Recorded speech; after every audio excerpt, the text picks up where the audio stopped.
ngasi topic asidi khoi manipur su yamna sana aduguma topic makhala mani ma'am da share tawjage miyoi bana yu thakpagi hainabi thadokpa ngamdabagi maram singi sigi matang na ma'am ngasi nainaminasi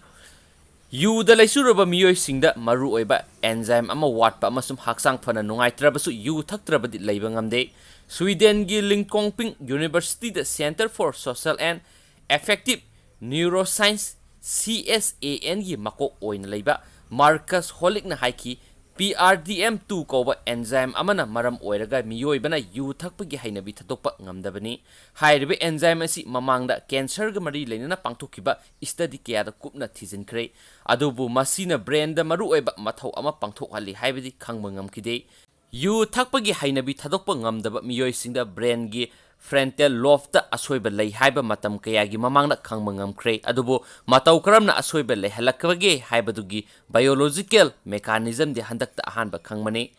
University of Miami amasum Linköping University gi researchers sing satakiba study adugi report na haiki brain gi frontal function da asoiba leirabadi miyoi bana pukning wakal phathabada wana thui frontal function da ningthina mathau tawrabadi miyoi bana yu yonpham mapai yauraga chatlabasu isana isabu phathajaduna yu thaktaba ngame masipunamak PRDM2 hairiba enzyme asina thokanmane hairiba enzyme asina tongan ba gene singi mathau control tawduna nap cell singi marakta ningthina paw phawna hanba ngame enzyme asi sang hanthana puthoklabadi nap cell singda signal mapung phana phanganba ngamdaba maramna pukning wakal phathaba ngamhandi haina Professor Marcus Holick da phongdokhi researchers singna usida alcohol dependent ohenduna sanging tarami maduda yu yaudravadi leiba ngamdaba usi singna PRDM2 enzyme sang hantana puthorakpa maramna pukning wakal phathaba ngamde haiba khanglakibani Molecular Psychiatric Journal da phongkiba study gi report asigi matengna yu da lesuraba miyoi sing layeng nabagi anowa pambai puthoknaba honari Amaromda University of Virginia gi Daina Dinex na lusingduna satakiba study amagi report na haiki madudi mathanta naitom leiba miyoi sing yu thakpagi sang wangna lei mayum makai palaba miyoi sing di imung manung amasung nupi angangi wakal khanma maramna yu da leisubagi sang nem na lei mathanta naitom leiba miyoi sing di tungi wakal thoidokna khandaba maramna yu da leisubagi sang wangna lei haiba study adudagi khangma ngamki Researchers singna naitom leiba miyoi lising maga satruka taraga nipanbu atopa mayum makai palaba miyoi singa sangdamna duna yu thakpagi mawong mato kupna yengsilame maduda naitom leiba miyoi singna yu thakpa amasum yu da leisubugi sang wang heba khanglakibane yu da leisuba haibasina kanaguma miyoi amagi lanai punsida akaiba thokalakpaga loinana imung mahi langhali amasum masagi mathau mawong tana pangthokpa ngamhande marakta nongma phadok hanthaba sangda yu thakpana heart ta kanaba pi haina medical Study karagi report na phongdokhiba tarabasu yu haibisi laisu gonba oibena masida laisu khrabade haksangi kayat khudima sokchilakpaga loinana hiram khudimakta amang ata thogalai yu na miyoibagi wakhal khanbagi mawongda ahongba thokanduna masa mathanda siningbagi wakhal phawalai malemna suicide tawduna masa mathanda sijariba miyoi singi manungda yu ka hena thakpa miyoi kayamarum yauramba thengnakhi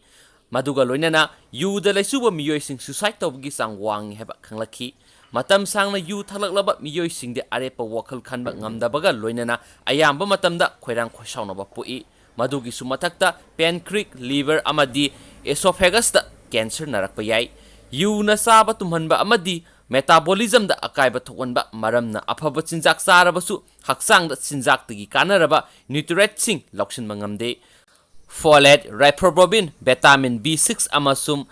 Selenium wat pamaramna masal naba oningba saning thakningba poktaba nab disorder amasum depression gi khudong sadaba mayoknai haksang na sinjak tagi calcium loksin bada vitamin D na mateng pangi adubu yu thakpa miyoi singdadi vitamin D wat pamaramna calcium loksin ba ngamdabadagi saru son tharaktuna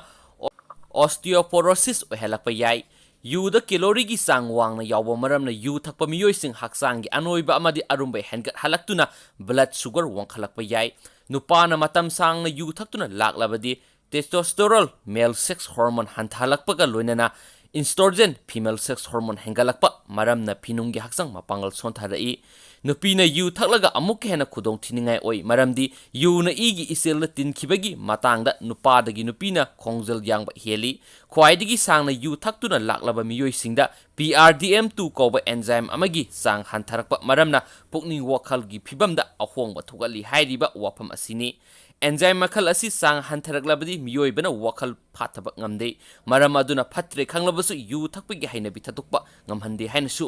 akhang ai singna share tawjare aduga mem aina pathok jabasida soikibi yarsu mem na ngakpigani thank you